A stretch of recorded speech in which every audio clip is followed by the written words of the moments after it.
Hello, I'm Luca Coasters, and today I'm continuing the series in which I review my top 20 coasters, and this review is of my 9th favourite coaster, Fury 325 at Carowinds. Fury 325 is an immense B&M Giga with some of the most impressive statistics of any coaster, boasting a height of 325 feet, a top speed of 95 miles per hour, and a length of 6,602 feet. These stats make it a record breaker in many categories, including the tallest and fastest non-launched coaster.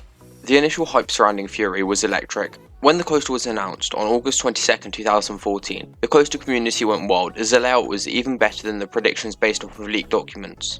It was drastically different from the other Gigas built, and many loved the look of it. When it opened on March 28, 2015, the community consensus was that this was the best coaster in the world, but since then the coaster has fallen down in many people's rankings, yet it is still loved by most enthusiasts. Since rumours of the Carowinds Giga started, I knew I had to visit the park, and I was fortunate enough to do so in August 2018. Fury 325 is the first thing you see when approaching Carowinds, and the ride dominates over the front of the park and the entrance area. It is designed so that the layout sprawls over and under the entrance plaza of Carowinds, with many interactions between the coaster and the paths below it. This creates an amazing first impression, as when approaching the ticket plaza you see the huge coaster above you and the trains roaring through the track. Despite most of the layout being located at the very front of the park, the plaza to this coaster is tucked away by the edge of this park. But when you reach the plaza it looks amazing. It has this really modern look which works well with the amazing green, blue and white colour scheme this coaster sports. Unfortunately, to ride you must store your loose articles in a locker which costs $2 I believe, but for me it wasn't too much of an issue. The most impressive part of the plaza and overall theme is the sign in front of the coaster, which looks amazing during the evening and night as it lights up. However, this sign is as far as the theme goes, but the rest of the queue line and station still looks nice, and when I went it was well maintained. The queue line is well shaded and has some drinking water fountains which is nice, but luckily when I went the queue line didn't exceed 20 minutes despite some other rides in the park having lines over 2 hours.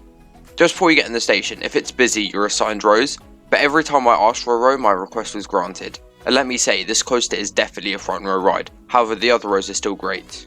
You then board into the comfortable B&M Hyper trains with the amazing clamshell restraints. These trains are pretty much used on every B&M Hyper except for the 4 with the staggered seating. Unlike the other B&M Gigas, it has 8 rows per train. The trains are so open and the clamshell lap bars aren't too restrictive. When I was there the ride ops didn't staple, and they were extremely efficient, which kept the line for this coaster minimal. Once a train dispatches you, ascend the 325 foot lift hill, which gives a great view of the Charlotte skyline. It takes around 40 seconds to get to the top, and there you're met with the immense 320 foot drop. The initial crest of the drop is relatively sharp, but the rest of the descent is more drawn out. This means the drop starts off with a fairly strong moment of airtime, which is then sustained for so long throughout the rest of the drop. It just feels like you're falling forever, which makes it easily one of my favourite drops. The airtime varies from solid floater on the front to some weak ejector on the back, but really the airtime strength isn't what makes this drop elite. It is how long it feels. The feeling of floating out of your seat as the train plummets towards the ground for seemingly ages is just euphoric, and this feeling hasn't been replicated on any other drop that I've experienced. As the descent is so long, the pull out to the drop is so tight. Once you fall back into your seat, you're suddenly slammed with absolutely crushing positives which compress you back into your seat. I didn't expect G-force this strong on a newer B&M, but Fury delivers it. What makes this even better is how long this moment of high force lasts. Just because of the sheer scale of this coaster, you're being crushed into your seat for at least a few seconds. The only gripe I have with this moment is the high force can cause the restraints to come down a bit, but if you apply some resistance you can stop it from coming down. However, my favourite aspect of this valley is the sensation of speed you feel.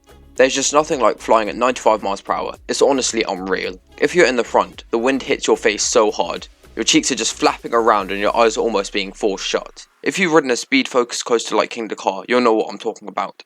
Granted, on Fury this sensation is a bit milder. This is why front row is so much better, as the wind and the sensation of speed bring this ride up levels. The train then starts ascending, and while it does so it banks to the left and begins a gradual left-hand turn. This leads into a seamless transition to the right which has great laterals which fling you to the right, and also a nice moment of weak floater. The laterals aren't the most aggressive, but they just feel so natural. And while the floater alone isn't that impressive, it just helps to make the transition feel even more graceful. The train then navigates a right hand turn which has decent positives, and despite the fact that you're so high off the ground, you really feel the speed.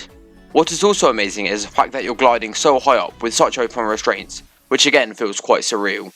After that the train exits its raised up turn, and while descending it banks from right to left, giving a fairly good pop of floater. This transition just feels so perfect, as the train banks so elegantly and smoothly. Whilst descending, the train also picks up some more speed, so you just fly down this section. You then enter another valley, in which the train turns slightly to the left, giving decent positives, which aren't too strong, but they do certainly add to the thrill. The train then ascends and suddenly banks to the right, giving some great laterals which fling you to the left.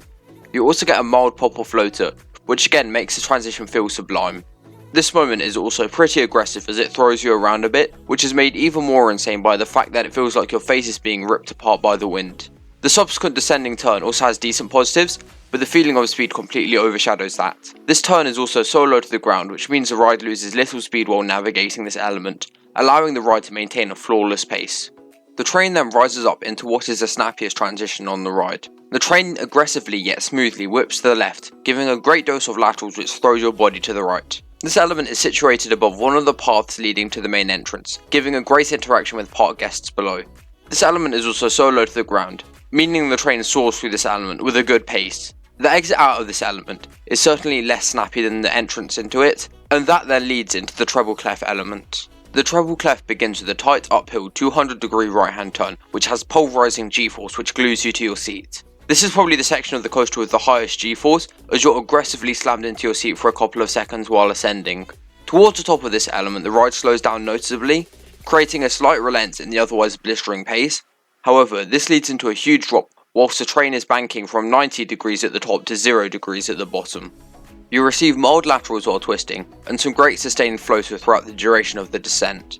I love the combination of airtime and laterals. While neither force is too extreme, they work so well together to create another graceful element. After a couple of seconds of floating out of your seat, the train enters a tunnel under a path. This moment has good positives and an amazing sensation of speed as you fly through such a seemingly small tunnel, giving a great head chopper.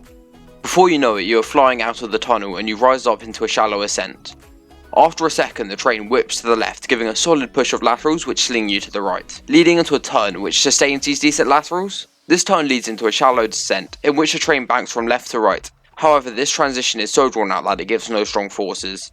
The train only banks slightly to the right before flattening out, and then this leads into another valley with noticeable positives as the train rises up into the first airtime hill. While ascending this hill, the train hits a fairly strong trim, which noticeably slows the train down. And every time I rode, I thought this next hill wouldn't deliver at all. But you are surprisingly and suddenly thrown upwards in a strong moment of flow to airtime. This is easily the strongest airtime moment that I've experienced on a B&M, and it's bordering on ejector. I just love the feeling of being gracefully thrown upwards and floating out of your seat for the duration of this immense hill, which is surprisingly sustained, lasting for around 3 seconds. I know this might sound weird, but in a way the trim actually adds to this hill.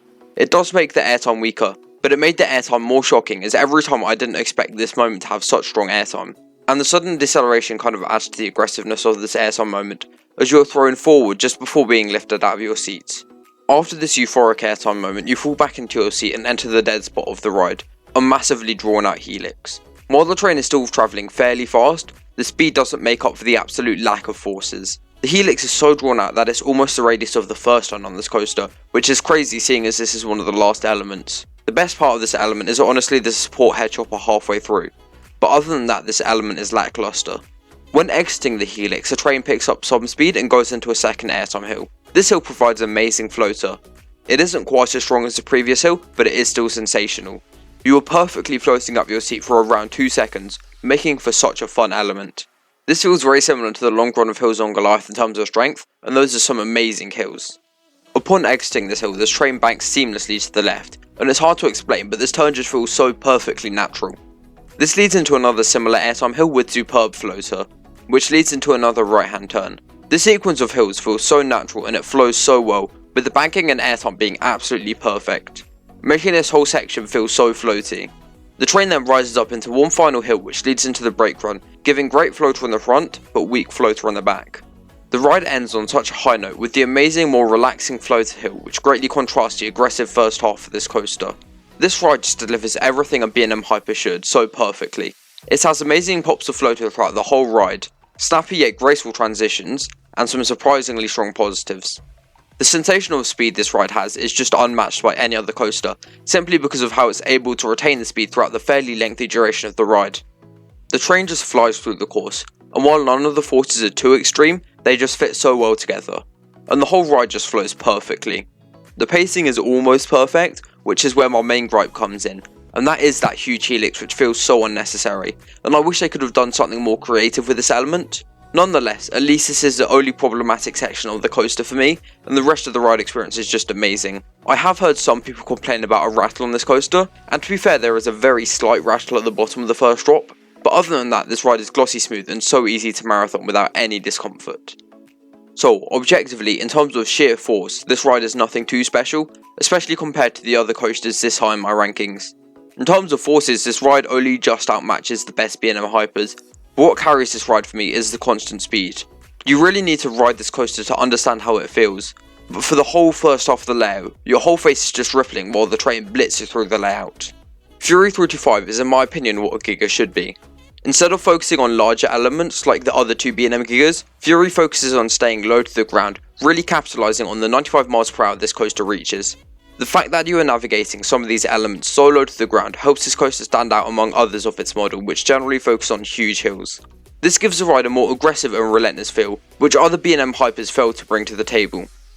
I implore you to go to Carowinds and ride Fury 325. There's honestly nothing like this coaster, and despite it not having the crazy forces of other elite coasters, it is just so much fun. And seeing as I rank coasters by how much fun I had on them, I have to give Fury a high score of 96 out of 100. While this ride has a few flaws, I can't help but love it, and I love marathoning it as well, as I got a total of 22 rides on Fury 325 throughout my time at Carowinds. So I'd love to hear your thoughts on Fury 325 in the comment section below, and if you enjoyed this video then make sure to like and subscribe for more rollercoaster based content.